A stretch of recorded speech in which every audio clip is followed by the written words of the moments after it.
예, 할렐루야. 이제 장마철이 돌아와서 비가 많이 옵니다. 건강 유의하시고, 오늘 또 주 안에서 충만한 은혜 가운데 승리하는 시간이 되길 원합니다. 자, 오늘 제목은 주 안에서 내려오는 사랑이라는 제목을 가지고 은혜 나누길 원합니다. 자, 이렇게 앞에 이렇게 써 있는 것 같이 오늘은 맥주 감사주일입니다. 이 맥주 감사주의라는 것은 대략은 좀 알아야 돼요. 우리가 어떤 감사주의를 섬기고 있는데 그것을 뜻과 의미도 모르고 그냥 뭐 감사주일인가 보다 이렇게 생각하시면 안 됩니다. 그래서 원래 다음 주 수요일 날 요한복음 할 때 유대인들이 3대 절기에 관하여 확실히 알게 하기 위해서 제가 이제 말씀드리려고 하는데, 이 맥주 감사주의라는 것은 밀과 보리의 첫 이삭을 드리는 날이라고 볼 수 있습니다. 그래서 6월절 출애굽을 한 7주일을 지난 다음에 드리는 제사가 그 맥주 감사절입니다. 자, 그들이 정말 그 누룩 없는 빵을 먹고 이스라엘 민족이 모세의 인도 아래 구원냄을 받고 7주가 지난 뒤에 드려지는 제사인데, 자, 그 맥락을 가만히 생각을 해보세요. 그들이 많은 애굽에서 나올 때 그들이 먹을 것 이런 걸 가지고 나왔어요. 가지고 나왔는데 그 얼마나 견딜 수 있을까? 그죠? 그래서 하나님께서는 그들이 가지고 있는 양식이 아마 이제 7주야를 지나면 아마 다 떨어졌다고 볼 수가 있습니다. 그러므로 하나님께서는 그들이 양식을 위하여 이제 일을 하시기 위함입니다. 이것은 신약으로 말하면 예수님이 십자가에 돌아가신 것을 6월절과 같은 의미죠. 그러니까 구원의 내면, 예수 그리스도의 어린 양의 피로 문설주에 바르면서 그들이 구원해낸 것처럼 십자가의 죽으심으로 예수님이 살과 피로 우리를 속량해 내셨다고 이렇게 말합니다. 자, 그래서 7주가 지나면 77이 49, 7주가 지나면 무슨 절이죠? 오순절이잖아요. 오순절. 예, 그래서 오순절과 이 맥주절은 관련이 있어요. 이제 구약에서는 맥주절이라고 하고 신약에서는 오순절이라고 합니다. 오순절은 뭐예요? 성령 강림주일이잖아요. 성령의 강림을 받고 제자들이 어떻게 해요? 첫 열매가 되었어요. 네. 그래서 의미적으로 이렇게 보면 맥주 감사절이라는 것은 우리가 정말 이 첫 열매가 드리는, 그러니까 구원의 첫 열매가 드리는 절기라고 볼 수 있습니다. 그러면 우리는 이러한 의미적인 것을 우리는 잘 아시고, 단순히 보리, 밀, 이것을 수확의 첫 열매를 드리는 그런 의미적인 것은 뭐냐면, 그러니까 우리가 첫 열매가 되어서 드린다는 거예요. 그러므로 우리는 이러한 의미를 잘 아시고, 차후에 각 절기마다 왜 그 절기를 우리가 드리는지에 대해서 우리를 좀 알고 그 절기를 섬겨야 될 줄 믿습니다. 유대인들은 3대 절기를 반드시 지키기로 했어요. 뭐냐면 6월절과 이 초막절이죠. 또 그리고 이게 이 77절, 이것을 반드시 지키도록 했는데, 그래서 우리는 이와 같이 이것은 어떤 육적인 의미보다는 영적인 의미로 우리는 받아들여야 될 줄 믿습니다. 자, 그런데 우리가 세상 사람들은 대부분 어떻게 살아가나요? 자신만을 위해서 살아가요. 어떻게 해요? 그렇지 않아요? 지금 나는 아무 상관이 없고 남을 위해 살아가시는 분이 있나요? 그러므로 우리가 남이 잘 되는 것에 대한 시기와 질투 또한 우리가 너무나도 많아요.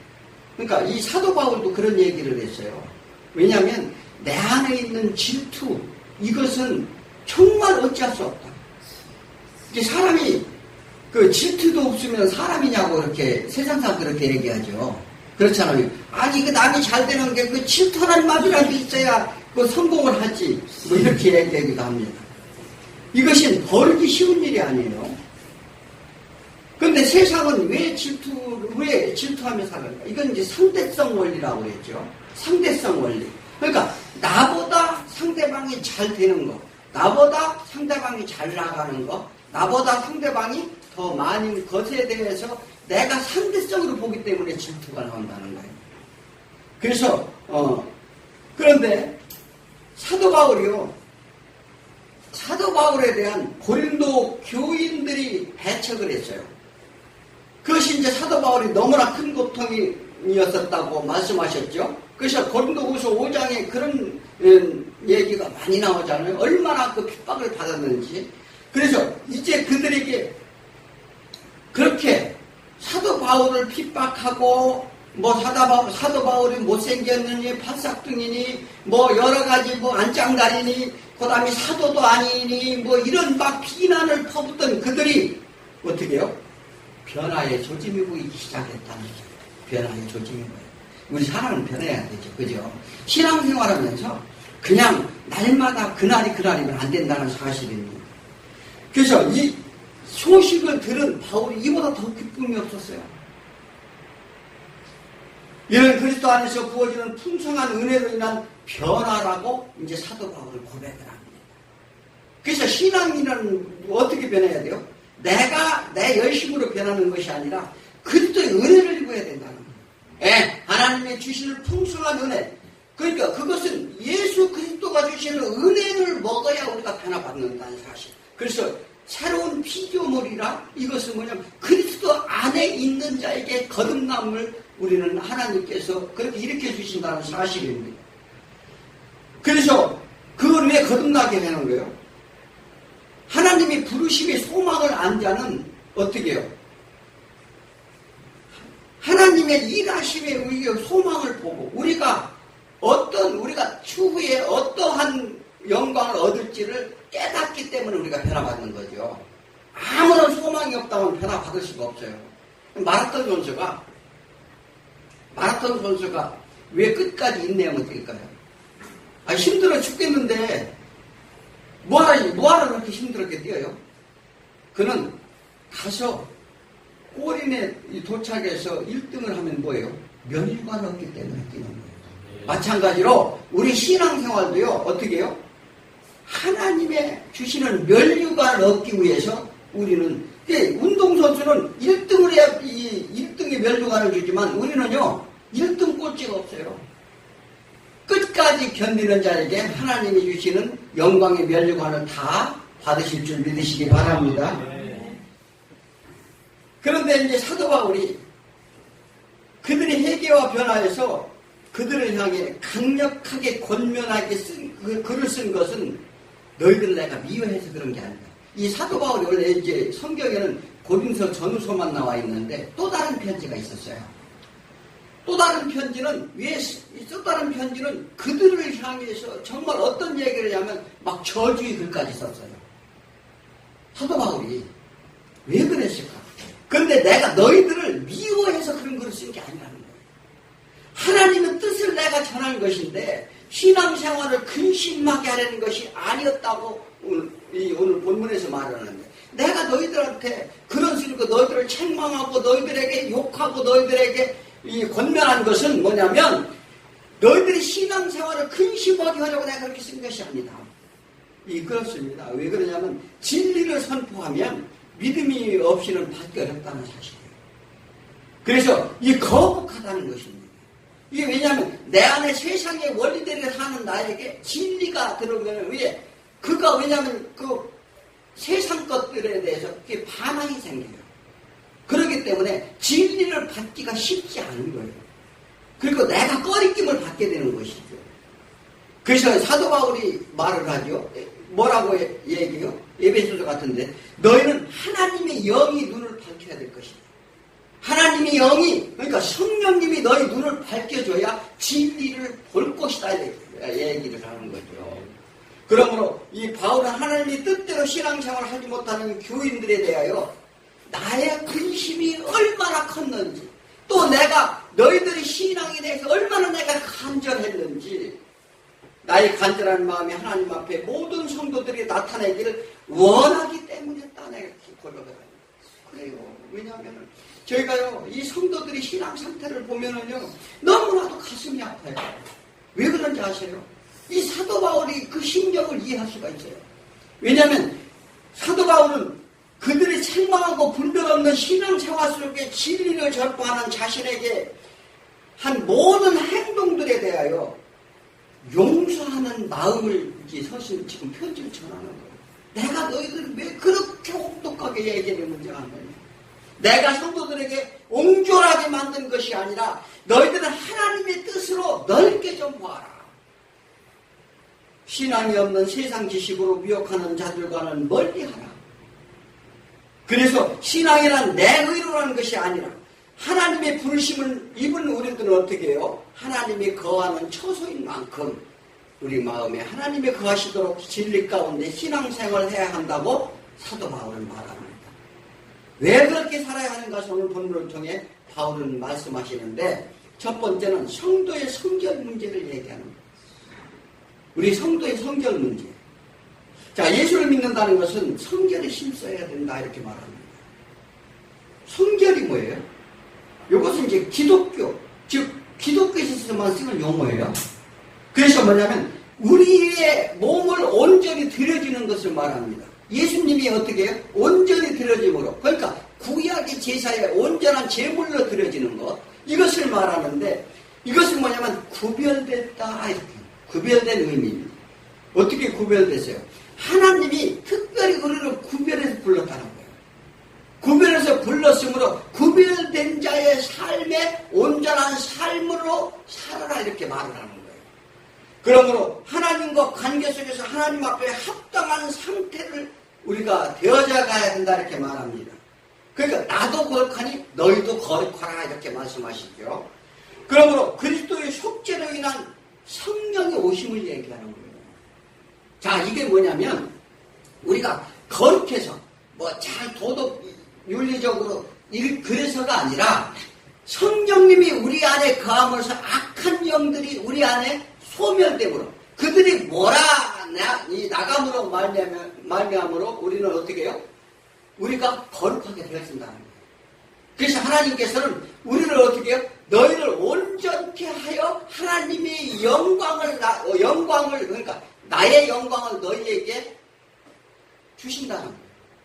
그러니까 우리 하나님도 거룩하니 너희도 거룩하고 내 영광이 너의 영광이 된다는 사실이에요. 이 신앙생활이라는 것은요, 하나님이 그래서 우리를 온전한 자로 만들기 위한 하나님의 훈련이에요. 자, 그러면 우리는 어떻게 신앙생활을 어떻게 해야 돼요? 그냥 신앙생활을 하면서 예전과 같이 세상 구습을 따르고 이렇게 하면 되겠어요? 안 된다는 사실입니다. 신앙생활하면서 내 안에 누가 있는지를 분별하는 일인데 이것이 핵심 진리라고 말합니다. 이게 내 안에 누가 있느냐인 거죠. 내 안에 내가 있느냐? 어떻게 해요? 하나님이 있느냐? 누가 주관하느냐 이렇게 물어보죠. 그러므로 바울은 말하죠. 하나님을 영접하는 자는 이미 하나님의 전이 되었다 이렇게 말합니다. 하나님이 전이 뭐예요? 하나님이 전이 됐다는 건 뭐예요? 하나님이 계신다는 거잖아요. 그런데 내 안에 하나님이 계신다는 것은 하나님이 통치를 받는다는 거예요. 과연 그렇습니까? 하나님이 통치를 받고 사시나요? 자, 우리가 하나님이 통치를 받는다는 것은 순종하는 걸 얘기하는 거예요. 말씀에 순종하는 거. 그러니까 내가 내 생각대로 세상을 살아가는 것이 아니라 어떻게 해요? 하나님의 말씀에 순종하여 살아가는 자를 하나님의 통치를 받는다 이렇게 말합니다. 그래서 하나님이 이미 내 안에 계신다는 것인데 그러한 자는 너는 너희의 아버지가 내가 하나님께서 너희 아버지가 되고 너희는 내 아들이 될 것이라 이렇게 말해요.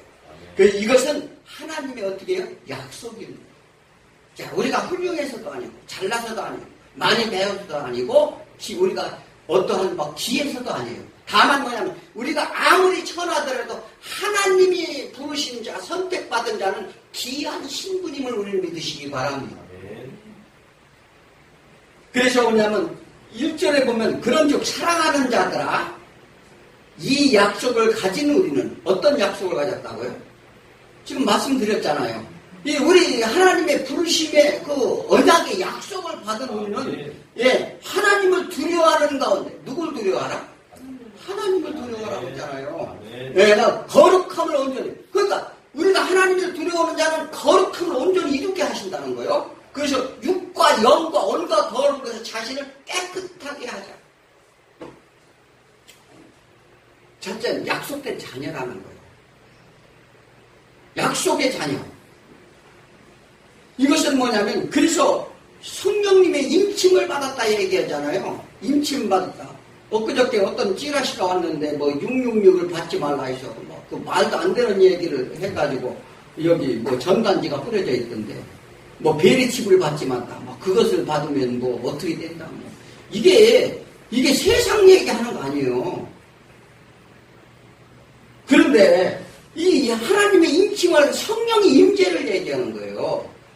성령이 아무나 임재합니까? 네. 왜냐하면 하나님의 자녀에게 임재하는 거죠. 그건 임침받았다는 얘기예요. 임침받았다는 것은 도장을 찍었다. 그러니까 약속받은 자녀라는 사실입니다. 이것은 하나님의 약속이고 언약이에요. 하나님의 언약은 어떻게 해요? 신실해요? 신실하지 않아요? 신실합니다. 확실하다는 거예요. 불변이라는 것입니다. 그래서 내가 너희를 지명하여 불렀다. 지명하여 불렀다는 건 뭐예요? 내 이름을 내가 지명해서 불렀는데 지명해서 불렀다는 이제는 너는 내 것이다라는 거예요. 아멘. 네, 내 소유라는 거예요. 하나님의 소유. 아멘. 네, 이는 함께 하신다는 약속입니다. 아멘. 우리는 이런 하나님이 함께 한다고 약속을 해요. 하나님이 점찍 오르면은요 우리 꼼짝 못해요. 아멘. 네. 그래 고린도전서 3장 16절에 뭐라고 말씀하시죠? 너희는 너희 하나님이 성전인 것과 하나님의 성령이 너희 안에 계시는 것은 너희가 알지 못하는 거예요. 네. 우리가 하나님의 성령이 되었대요. 성령이 됐다는 것은 언제든지 하나님이 우리를 통치하시겠다는 거예요. 네. 하나님 우리 안에 들어서 하나님이 말씀을 우리가 주장하도록 해야 되는 거예요. 이 사도 바울이 이것을 철저하게 깨달았어요. 자기 의로 신앙생활했어요. 사도 바울이. 그래서 뭐냐면 예수를 믿는 자들을 잡아서 죽이려고 날마다 혈안이 돼서 얼마나 열심을 냈는지 몰라요. 그런데 어떻게 해요? 하나님이 전이 되어서 하나님이 말씀이 주장을 하자 하나님이 나는 매인자 되었다 이렇게 했어요. 사실로 나를 묶었다 이렇게 말씀했습니다. 우리도 다 그와 같이 돼야 될 줄 믿습니다. 아멘. 자, 세상에 헛된 것에 시간을 낭비하지 말라 이렇게 말하기도 해요. 세상이 헛된 건 뭐예요? 세상의 즐거움이죠. 방탕함, 또 그리고 술 취함. 이게 단순히 술 취하는 게 아니라 이게 뭐냐 관습적으로 습관적으로 술에 종이 되는 거예요. 또 그 다음에 악을 도모하는 행위들. 하나님이 내 안에 계신데 엉뚱한 곳에 속아 거짓됨을 쫓으면 성령님이 한탄하시고 근심하신다 이렇게 말합니다. 그래서 자녀란 뭐예요? 아버지와 아들 사이를 자녀라고 그러죠. 네. 아무나 자녀라고 하죠. 근데 아버지가 누구예요? 하나님 우리 아버지가 되고 우리는 자녀라고 말해요. 근데 자녀와 아버지 사이가 관계가 멀어지면 어떻게 해요? 이제 우리가 가정에서도 그렇죠. 관계가 멀어지면 첫째 대화가 끊어져요. 대화하기 싫어. 예, 그러면 어떻게 돼요? 이제 고난이 시작돼요. 고난이 시작된다는 것은 그 아버지가 관리를 해야 되는데 자식이 내 맘대로 내 재산을 달라고 해서 나가서 허랑방탕하게 쓰고 먹을 것이 없어가지고 주염 열매를 먹었던 것이 인생이 방황하게 돼요. 우리가 하나님의 자녀가 하나님을 떠나면 어떻게 돼? 인생에 방황하게 된다는 사실이에요. 뭐 도움이 없어서 방황하는 것이 아니라 내 인생이 내 영혼이 어디 갈 곳 몰라 헤맨다는 사실이에요. 네. 그래서 뭐냐면 그래서 예수님이 말씀을 하시죠. 수많은 이적과 기적을 베풀었어요. 오병의 기적을 베풀고 많은 사람들이 예수님을 왕으로 섬기려 환호를 하고 쫓아옵니다. 자, 그러나 예수님은 그들에게 몸을 의탁하지 않으셨다 이렇게 말씀하셨어요. 왜 그들에게 의탁하지 않으셨을까? 자, 수많은 사람들이 예수님을 아주 미어 터지도록 쫓았다고요. 그런데 어떻게 해요? 예수님은 우리 왕이시 얼마나 인간적인 기분이 좋아요? 그런데 예수님은 그들에게 내 몸을 위탁하지 아니하시고 하시는 아멘. 말씀이 있어요. 아멘. 예, 너희들은 진정으로 나를 영접하지 않는다 이렇게 말합니다. 아멘. 예, 지금 너희들은 나를 반기고 나를 쫓아하는 것은 나를 진짜 영접해서 그런 것이 아니고 너희들이 목적과 너희들이 이익을 위해서 쫓아온다는 거죠. 그래서 아멘. 예수님이 하시는 말씀이죠. 한탄하시면서 하시는 말씀이십니다. 나는 그리고 나귀는 말 구유도 알고 이 여우도 굴이 있는데 인자는 머리 둘 곳이 없다. 이거 무슨 말씀이냐면 나는 내가 거할 처소가 없다는 거예요. 아멘. 그 얘기는 무슨 얘기입니까? 예수님이 오신 목적과 뜻을 모른다는 것으로 마음을 합한 자가 없다는 거예요. 너희가 지금 내가 온 뜻이 무엇인지를 아무도 아는 자가 없다. 그래서 너희 안에 내가 거할 것이 없다. 처소가 없다는 거예요. 그러니까 너희는 성전이라고 그러잖아요. 성전된 자가 없다는 거죠. 네, 그 말씀을 하시는 거예요. 그래서 즉 우리 마음 속에 오시고자 하는데 마음의 문이 닫혀 있어요. 왜 닫혀 있어요? 우리의 마음 속에 악한 것, 더러운 것들이 꽉 차 있어서 예수님이 들어올 틈이 없어요. 네, 그래서 이건 깜깜하다고 그럽니다. 그게 마음의 문이 닫혔다는 거예요. 그래서 어떻게 해요? 우리는 마음의 문을 다 여시길 바랍니다. 아멘. 자, 구약 속의 성전이란 기도와 예배 드리는 곳이었어요. 그리고 그곳에 하나님이 계셨어요. 예루살렘 성전에 하나님이 계셨다고요. 그래서 이것은 하나님과 전 인격적으로 만나기 위해서 교제하기 위해서 예배 드리러 성전에 갔던 거죠. 이 절기 때마다 어떻게 해요? 어떤 유대인들은 전부 의무였었어요. 의무. 그러니까 이 3대 절기만큼은 반드시 와서 1년에 한 번씩 와서 예배를 드려야 했어요. 하나님을 만나는 것은 뭐예요? 그간에 살다가 지은 모든 죄악들을 고백하고 또 하나님께 용서를 구하고 하나님 또 이렇게 앞으로 우리가 또 이렇게 1년 동안 살 것을 하나님을 바라보며 살 수 있게 해달라고 하나님과 대화하는 장소였다는 것입니다. 아멘. 그래서 아버지의 말씀을 듣고 그의 말씀대로 행하며 모든 문제를 하나님께 묻는 곳이 성전인데 이와 같은 의미로 그러기 위해서는 성전된 우리가 하나님을 모시기 위해 성전을 어떻게 해요? 모든 죄악으로부터 깨끗이 해야 될 것이다. 사도 바울이 이렇게 말씀하신 걸 믿으시기 바랍니다. 아멘. 자, 이는 마음이 청결해야 된다고 말을 해요. 세상 것을 버리고 타협하지 않고 이 물리칠 때 하나님이 거한다는 사실을 믿으시기 바랍니다. 아멘. 이 세상 원리를 이제 날마다 거부해야 돼요. 왜? 우리는요, 눈을 뜨고 있는 동안 보고 듣고 하는 것이 세상 속의 삶으로 그것이 날마다 나한테 주입시켜 들어온다고요. 아멘. 그런데 그것을 물리치라는 거예요. 그래서 하나님을 이 두 번째는 그래서 두려워하라는 거예요. 너희가 세상 원리를 따지 말고 먼저 하나님을 두려워하라. 예. 마음의 성전은 하나님에 대한 경외심을 말하는 거예요. 그러니까 내가 하나님을 바라보고 사느냐, 말씀에 순종하며 사느냐. 그러니까 내가 세상 원리를 이것은 하나님을 두려워한다면 그렇게 하지? 그렇게 할 수 있을까요? 못할까요? 하나님을 두려우지 않기 때문에 그냥 저렇게 사는 거죠. 아멘. 예. 그래서 뭐냐면 하나님의 거룩하신 뜻과 하나님의 약속에 깨닫는 두려움이에요. 자, 죽은 자를 살리러 오신 예수 그리스도. 이는 우리가 죽은 자인데 예수로 인해 다시 살았다는 거예요. 그 안에 그렇게 생각하십니까? 그래서 하나님이 내 안에 거하면 뭐가 있어요? 생명이 있다는 거예요. 생명이. 아니, 죽은 자를 살리러 오시는 예수 그리스도를 믿는 것은 내 생명을 위해서 오셨는데, 아니 무엇이 더 그래서 얘기했잖아요. 너희가 무엇을 먹을까 입을까 이 근심하고 염려하지 말라. 그것을 위해 내 인생을 허비하지 말라 이렇게 말하잖아요. 그리고 전도서 12장에서 지난주에 뭐라고 그랬어요? 너희는 너희 육신은 후패여서 시간이 가면 맷돌 소리도 들리지 않고 지나가는 이 새가 주제근에서 들리지 않고 검은 머리가 팥뿌리가 될 것이며 나이가 먹으면 보약을 먹어도 아무 소용이 없고 다리가 이 힘이 약해서 걸음도 조심해야 될 거며 높은 곳에 올라가면 고소공포증도 생길 것이고 그러니까 그때가 되면 어떻게 해요? 거리에 사람들이 뭐로 온다고요? 조문객으로 올 것이다.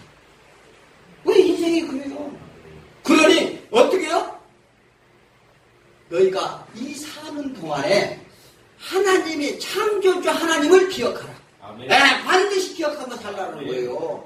우리 인생은 짧아요. 정말 짧다고요. 아멘. 그러니 우리가 이러한 인생 가운데 하나님의 놀라운 은혜로 우리를 부르심의 약속을 받은 걸 우리는 기뻐하시길 바랍니다. 아멘. 그래서 왜 우리가 이 하나님을 경외해야 될까요? 하나님은요, 은밀한 가운데 우리의 마음을 감찰하신단 말입니다.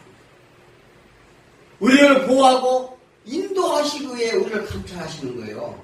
누가 요즘 CCTV도 많은데 요즘 뭐 공중 화장실에 뭐 CCTV를 달아서 뭐 그것을 뭐 어떻게 스마트폰으로 검색하는 것도 뭐 만든다 이렇게 얘기를 하는데 이게 세상이 이제 그렇게 사는데 그런데 하나님은 우리를 감찰하시는 이유가 뭐예요?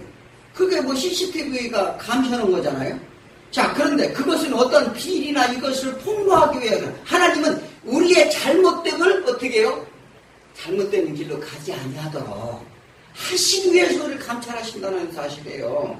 그러니까 우리는 날마다 우리 심령 가운데 골수를 쪼개기까지 하나님의 말씀이 우리를 변화시키게 하기 위해서 우리를 감찰하시는 거예요.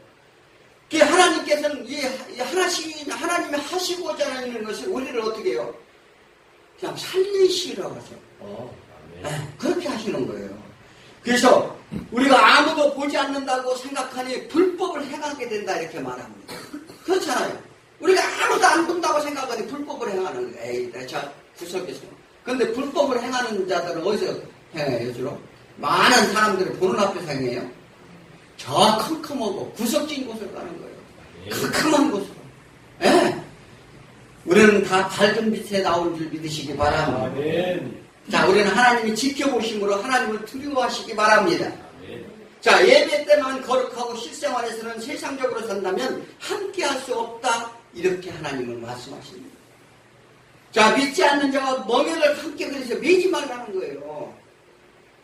이 빛과 어둠을 어떻게 함께 하겠느냐? 사도 바울이 이렇게 말합니다. 그래서 세 번째는 육과 영이 더러움을 벗기 위함이다 이렇게 말하는데 우리 육신의 몸을 입었다는 건 뭐예요? 죄악 속에 있다는 거예요. 육신의 몸을 입는 동안 죄악 속에 있다는 거예요. 왜? 우리는 육신의 삶을 살기 위해서 이 죄 가운데 세상 가운데 사는 거예요. 그래서 그러므로 인간의 몸과 마음은 더러워졌기 때문에 성전이 필요하다 이렇게 말합니다. 네, 내가 너희를 건져내기 위해서는 너희가 육과 영이 더러워졌기 때문에 그 더러운 상태에서 내 자녀를 삼을 수 없다는 거예요. 네, 내 자녀가 더러우면 안 된다는 사실입니다. 네, 그러므로 그 더러운 자들을 내가 특별히 구별해서 불러내가지고 너희들을 내가 성결케 만들어서 나와 함께 하겠다. 하나님이 얼마나 기가 막힌 사랑이에요. 이것이 하나님이 놀라운 사랑이에요. 네, 그 마태복음 5장 8절에 마음이 청결한 자 복이 있나니 그들이 하나님을 볼 것이라 이렇게 말했어요. 마음이 청결한 자 하나님을 본다고 하잖아요. 자, 우리 마음속에 다른 것이 없고 오직 하나님을 사모하고 바라보는 자에게 하나님이 오신다는 사실을 믿으시기 바랍니다. 자, 우리 더러워진 육체적인 삶, 마음속에 자리 잡은 악한 영들을 몰아내기 위해 주님을 붙잡으시기 바랍니다. 우리 힘으로 할 수가 없어요. 그래야만 하나님이 오시고 함께 하나님의 약속을 우리는 믿고 그 소망 가운데 우리는 달려가는 줄 믿습니다. 자, 두 번째는 함께 살고자 하는 하나님의 사랑이에요. 하나님께서 지금 왜 그렇게 하느냐? 난 너와 함께 하고자 하는 것이라. 그래서 바울이 왜 그들에게 욕을 먹으면서까지 말씀을 전했을까? 아니, 바울이 생기는 게 뭐가 있다고? 교인들한테, 자기가 세운 교인들한테 욕을 먹고 교회 앞에, 교회에 들어오지도 못하게 했어요. 왜 그렇게 했을까? 자, 설교자가 말씀을 전하면 은혜 받았다, 감동되었다 이래야 되는데, 아니, 목회자가 교회에서 교회를 세워서 성도들이 막 배척을 하는 거예요. 그럼 어떻게 되겠어요? 그는 비난만 받았어요. 그 이유는 무엇일까? 성도들이 아직 진리 말씀을 얻으니 거쳐지지 않았기 때문이다 이렇게 말합니다. 자, 바울에 대한 비난을 한 이유는 첫 번째는 불의하다는 거예요. 뭐가 불의해요? 자, 교회마다 바울이 머문 시간이 달라요. 고린도 교회, 에베소 교회, 이 데살로니가 교회, 어디에요? 이런 교회들마다 바울이 머문 기간이 다른데, 진짜, 우리의 목회자라면, 사도라면, 영혼을 위해 그렇게 할 수는 없다. 이 의롭지 못한 행동을 했다는 거예요. 이게 자기 마음대로 가고, 자기 마음대로 이렇게 했다는 거죠. 이걸 뭐냐면, 자기들 입맛에 맞춰달라는 거예요. 입맛에 맞춰달라. 요즘 자신들의 입맛에 맞춰달라고 하는 성도가 굉장히 많습니다. 두 번째는 해롭게 했다는 거예요. 뭘 해롭게 했어요? 사도 바울이? 율법주의자들이 율법을 무너뜨렸다는 거예요. 그리고 율법을 무시하고 파괴했다 이렇게 막 그들은 어때요? 조목조목 율법 조항을 따져야 되면서 요거 잘못됐고 요거 잘됐고 이렇게 판단해서 그들이 어떻게 해요? 사도 바울이 잘못된 것을 지적하는 거예요. 그 세 번째는 속였대. 뭘 속여요? 예루살렘 교회 기근으로 헌금을 모금을 했어요. 자, 예루살렘이 어디예요? 그때 당시에는 예루살렘이 본부였었어요. 자, 그래서 각종 교회가 어떻게 해요? 사도들이 가서 교회를 세우고 그러면 다 보고를 했어요. 그리고 공문이 예루살렘 교회에서 다 내려갔어요. 그런데 예루살렘 교회가 너무나도 힘든 상황에 처했어요. 예루살렘 교회에 누가 있어요? 야고보가 있었어요. 야고보가 지키고 있었는데 거기에 한 2만 명 되는 성도들이 전부 어떻게 해요? 스데반의 이후로 전부 전국 각 열방으로 다 흩어졌어요. 그래서 뭐냐면 도울 자도 별로 없었어요. 거기다 대고 기근이 있어서 어때? 기근과 핍박이 있어가지고 예루살렘 교회를 운영할 기력조차 없게 됐어요. 그래서 사도 바울이 이 소식을 듣고 빌립보 교회, 데살로니가 교회, 이런 모든 교회들에게 고린도 교회가 성도가 제일 많았어요. 그래서 헌금을 요청을 했어요. 모금을 요청을 해서 예루살렘 교회를 도와줘야 된다. 그랬는데 그들이 뭐라고 하는지 알아요? 아니, 교회 그만뒀으면 목회자가 그만뒀으면 됐지 왜 돈을 요구하느냐. 그리고 자기가 필요로 하니까 쓰려고 그런다. 이게 별소리가 다 들리잖아 이게. 이제 이런 욕을 먹었어. 이런 사건들이 비난을 받은 바울이지만 바울이 얘기하는 거예요. 내가 너희들이 그런 나한테 한 비난은 그것도 고통과 이 외적인 고통과 이런 거 있었지만 육체적인 고통이 있었지만 그것보다 더 근심되는 것은 그들이 올바르지 못한 신앙에 대한 내 고통이 더 큰 거라. 사실 그래요. 왜 목회자를 욕합니까? 그 이유는 뭐예요? 본인이 신앙이 적어서 그래요. 그래서 뭐냐면 바울은 그들의 신앙 상태. 그런데 바울의 권면은 하나님의 사랑의 발로였다. 내가 너희들이 그렇게 한 것을 너희들이 심한 말을 하고 너희들을 막 경책하고 그렇게 했던 것은 하나님의 사랑에 의해서 내가 그런 소리 한 것이다. 3절이 뭐라고 그럽니까? 내가 이 말하는 것은 너희에게 정죄하라는 것이 아니다. 너희들을 정죄하고 너희들을 판단하고 너희들 심판하라고 그런 말을 한 것이 아니라 어떻게 해요? 내가 이전에 말하는 거예요. 내가 너희 마음에 있어 함께 죽고 함께 살고자 함이라. 이건 무슨 얘기예요? 너희들이 생명을 살리려고 그랬다는 거예요. 왜냐면 내가 십자가에 너희들이 십자가 육신의 모든 것을 다 죽이고 어떻게 해요? 다시 생명을 살리기 위해서 내가 얼마나 피눈을 나는 고통을 내가 겪었는지 아느냐. 나의 심정이 그랬었다. 그것은 하나님의 정말 진정한 우리가 살리시고는 사랑으로 내가 너희들한테 권면하는 것이지 너희들이 미워서 너희들이 이래서 그런 것이 아니다 이렇게 말을 합니다. 나는 교인들과 함께 죽고 함께 살려는 것이다. 이는 자기 희생적 사랑을 말하는 거예요. 내가 그런 와중에서도 너희들이 그렇게 사랑한 것은 하나님의 정말 그런 사랑이었다. 그들의 신앙은 자신의 것처럼 슬펐다 이렇게 말하는 거예요. 이 사도 바울이 그 성도들의 그 신앙 상태, 그런 상태에 가 있는 것은 정말 저도 그래요. 제가 지금 얼마나 회개하는지 몰라요. 우리 성도님들이 신앙 상태가 그러면 정말 너무나도 가슴이 아프고 거기에 대해서 막 그 하나님한테 막 그 애통하고 막 그런 울부짖음이 있어요. 그러니까 이게 그게 사도 바울의 심정을 이해할 수 있어요. 자, 그런데 그 이유는 고린도전서 4장 15절에 말합니다. 그리스도 안에서 1만 스승이 있으되 아버지는 많지 아니하니 그리스도 예수 안에서 내가 복음으로써 너희를 낳았으리라. 지금 사도 바울이 무슨 얘기하는 거예요? 내가 가르치고 복음 안에서 영적인 아버지가 되었다는 거예요, 자기가. 그런데 내가 어찌 자기 자식을 정죄하겠는가? 그런 사람이 있는가? 내가 너희를 전도해서 하나님이 자녀로 만들기 위하여 내가 영적인 아버지로서 너희가 잘못된 것을 내가 어찌하여 너희를 정죄하고 너희들을 구렁텅이에 빠뜨리겠는가? 내가 화낸 것, 내가 너희에게 독소를 퍼부은 건 모두 그들 사랑 안에서 한 것이니 너희가 그리한다. 그런데 교회에서 설교를 하면서 어떻게 해요? 하나님의 말씀에 이렇게 해서 이렇게 하지 말라 막 이렇게 하나님의 권면의 말씀을 전하면 어떤 성도들은 자기한테 하는 것이라고 시험 드는 성도가 있어요. 왜 그래요?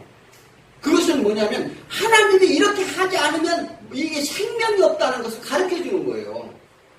그래서 베드로전서 4장 8절에 무엇보다도 열심으로 서로 사랑할지니 사랑은 허다한 죄를 덮느니라 이렇게 말했어요. 그렇습니다. 자, 신앙생활 가운데 우리는 허물도 너무 많아요. 우리는 다 부족하단 말이에요. 허물도 너무 많고. 그러나 예수 안에서 진리가 우리 마음에 찔려도 그것은 사랑 안에 있어야 이렇게 한다 이렇게 말합니다. 예, 그리고 누굴 정죄한다? 이런 것은 그래서 하나님께서 말씀하시는 거예요. 이 주의 사랑 안에서는 정죄할 자 없다 이렇게 말하잖아요. 그래서 예수님이 말씀하셔요. 내가 너희가 판단하는 나도 너희를 판단하느니라. 자, 율법자들이요. 율법을 지키는 유대인들이 어떻게 했어요? 율법의 법으로 다 판단했어요. 너희는 잘못돼. 너희는 지옥행이야. 너희는 이렇게 하면 이런 형벌을 받을 거야. 그 예수님의 사랑은 그게 아니에요. 이게 사도 바울은 어떻게 해요? 하나님의 사랑 안에서 그들은 어떻게 하든지 살려고자 하는 그런 열정이었었어요. 그런데 성도들이 오해를 했어요. 그 어느 한 성도, 기도할 때 그렇게 하지 않습니까? 우리 주 안에 있는 모든 성도들이 한 사람도 다 허자가 없도록. 예, 주여 그들을 용서해 주시고 자비를 베풀어 주옵소서. 이렇게 기도하는 거죠. 그 우리는 주 안에서는 미운 사람이 하나도 없어요. 정죄할 데 없다는 사실입니다. 그래서 우리는 예수를 사랑하면서 함께 해야 될 줄 믿습니다. 그래서 때로는 설교 중에 서운한 말이 들릴지라도 모든 것이 잘 되라고 하는 거예요. 네. 그래서 교훈은 우리 마음을 어떻게 한대요? 찔리게 한다. 그러나 그것은 받아들일 때, 그것을 내가 받아들일 때 깨달음이 오고 어느덧 하나님의 자녀가 되었다는 것을 알게 함을 믿으시기 바랍니다. 그래서 우리는 예수 안에 있어야 변화받는 거예요. 그래서 생명이 이제 나게 되는 것인데, 마지막으로 서로 사랑 안에서 자랑하라 이렇게 말합니다. 서로 사랑 안에서 자랑하래요. 자기 자랑이 아니에요. 세상 자랑이 아니라 어떻게 해요? 이것은 깊은 신뢰에서 나오는 다른 사람에 대한 자랑을 하는데, 이것은 주님의 은혜 아니면 안 돼요. 바울이 자랑한 게 뭐예요? 고린도 교인에 대한 자랑을 했어요. 자, 그들이 뭘 가르쳤다고 자랑했어요? 참 이게 하나님이 사도 바울이요 기가 막힌 얘기를 해요. 도저히 자랑할 수 없는 것 같은데 그는 고린도 교인들을 자랑했는데 서로 헛듣고 단점만 가지고 뭐 어떻게 우리가 막 이런 것을 찝어 이렇게 성도들끼리 얘기한다면 어떻게 되세요? 하나님 사랑을 받지 못한 자라 이렇게 말합니다. 자, 그런데 이 작지만 그들이 신앙이 점점 자라고 있는 것을 보고 이 사도 바울은 막 그들을 자랑을 했는데 자기 자식이 철이 드는 걸 보면 어떻게 됐어요? 어린아이가 이렇게 커서 막 천방지축 살다가 아이가 자꾸 철이 들어. 근데 별거 아니에요. 작은 것으로 그걸 하는데 어떻게 보면 기쁘잖아요. 그게 아이가 철이 들고 어떤 아이가 막 엉뚱한 짓만 하다가 철이든 얘기를 한번 해봐봐요. 부모 마음이 어때요? 우리 아이가 철이 들었어. 막 이렇게 기쁘잖아요. 이 마찬가지 사도바오도 그랬단 말이에요. 예. 그래서 뭐냐면 칭찬하는 것을 담대하게 하라 이렇게 말합니다. 아멘. 이 칭찬을 막 자주 하라는 거죠. 바울은 그들이 자기를 핍박했음에도 신앙의 사랑을 보면서 꺼리낌 없이 자랑했다는 것을 칭찬하는 자에게 보게 됨을 우리는 아시기 바랍니다. 아멘. 그 칭찬하는 것을 우리가 축복 의뢰할 때 돌아갑니다. 아멘.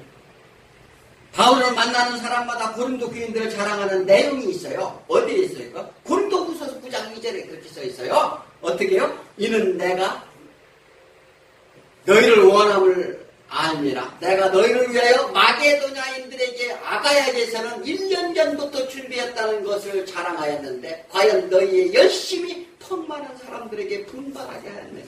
아멘. 어떻게 해요? 마가야 지역에서, 아가야 지역에서, 고린도 교인들에서 자랑을 했다는 거예요. 사도 바울이. 그래서 그들이 지금 신앙이 이렇게 자라가지고 정말 지금 하나님을 섬기고 그렇게 하고 있다. 예. 그러니 얼마나 즐거운 일이야. 그러니까 여러분들 그렇게 하니까 그들이 그 많은 것도 분발했다는 거예요. 어땠습니까? 그 우리는 성도도 자랑해야 돼요. 서로가 서로를 자랑해야 될 줄 믿습니다. 예, 그래서 우리 교회 자랑하고 성도 자랑하고 이런 가운데 우리가 이게 되어져 가는 거죠. 그런데 서로 헛듣고 서로 어떻게요? 이런 얘기하면 안 돼요. 우리는 어떻게 그들이 뭐 잘났어요? 그들이 정말 그 사도 바울을 그렇게 핍박하고 뭐 사도도 아니고 뭐 별소리를 다 했어요. 그럼에도 사도 바울은 어떻게 해요? 그들을 자랑했다는 거예요. 그들 자랑하는데 담대하게 했다 이렇게 말씀하시잖아요. 아멘. 그래서 나는 너희를 생활에 사절 보면 담대한 것도 많고 뭘 담대했다는 거지. 너희들 향하여 담대한 것이 많았다는 것이 뭐냐면 너희들의 자랑을 담대하게 하면서 나타냈다 이렇게 말하는 거죠. 너희를 위해 자랑하는 것도 많으니 그리고 자랑도 엄청나게 했다는 거예요. 그게 말끝마다 우리는 입에 그 자랑이 달려있어요.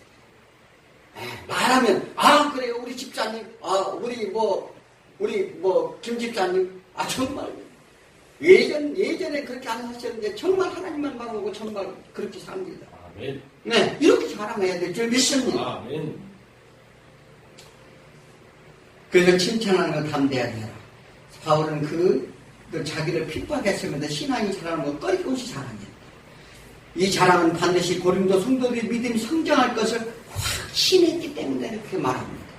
우리는 어떻게 신앙이 반드시 성장할 것을 확신하시기 바랍니다. 자, 우리는 모두 과정 속에 점점 되어가는 거예요. 그래서 부족하지만 그래서 그것을 뭐냐면 그게 서로 칭찬을 하고 그랬을 때 점점 어떻게 해요? 서로 이게 어떻게 해요? 사랑은 어떻게 나무도 사랑하면 잘 커요, 안 커요? 밥을 퍼놓고 양쪽에다 한쪽은 사랑을 주고 한쪽은 저주를 내면 어떻게 된다요? 한쪽은 곰팽이라 쓸고 그렇지만 한쪽은 어떻게 해요? 윤기가 난다고 하잖아요. 마찬가지예요. 더군다나 살아있는 우리가 옆에서 사람을 칭찬한다면 그 사람이 더 힘을 낸다는 사실을 믿으시기 바랍니다. 우리 앞으로 절대적으로 교회에서 부정한 얘기 이런 얘기는 하지 않는 것을 저는 믿습니다. 자, 우리가 이러한 그 하나님의 이 말씀 속에서 깨달아야 될 줄 믿습니다. 그 예수님 우리 연약함을 아셔요.